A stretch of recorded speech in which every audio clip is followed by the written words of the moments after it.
అంటే ఇప్పుడు మీకు ఒకటి చూపిస్తాను అనమాట. అది చూపిస్తాను. మీ ఇంట్లో కూడా ఇలాగ జరుగుతుందో లేదో కింద కామెంట్ చేయండి. మా ఇంట్లో మాత్రం ఖచ్చితంగా ఇలాగే జరుగుతుంది. చూపిస్తాగండి. ఇది మా ఇంట్లో ఫ్రిడ్జ్ అనమాట. ఈ ఫ్రిడ్జ్ ఇలా ఓపెన్ చేయగానే డీప్ ఫ్రిడ్జ్లో ఐస్ మొత్తం ఇలాగ అయిపోయిందనమాట. ఐస్ ఇలాగ అయిపోయిందనమాట. ఇప్పుడు ఈ స్విచ్ ఉంది కదా, ఇది స్విచ్ అనమాట. ఈ స్విచ్ కొట్టగానే ఈ ఐస్ మొత్తం కరిగిపోద్ది అనమాట.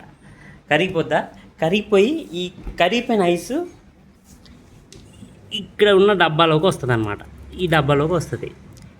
అంత ఐస్ ఈ డబ్బాలో ఉండదు కదా, అంటే కరిగిపోతే నీళ్ళు ఉండవు కదా, బయటకు వస్తుంది అనమాట. ఓవర్ఫ్లో అయిపోద్ది. ఇక్కడ ఓవర్ఫ్లో అయిపోయి ఇలాగ వస్తుంది అనమాట. ఈ స్విచ్ నేను కొట్టను, మా ఇంట్లో వాళ్ళు కొడతారనమాట.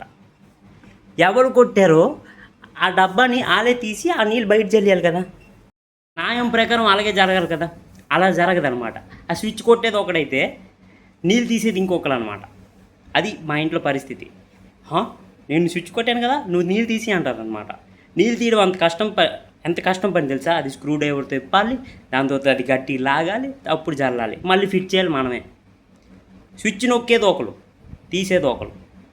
అది మా ఇంట్లో రూల్ అనమాట. స్విచ్ ఇంకోళ్ళు నొక్కితే నేనే తీయాలి అది.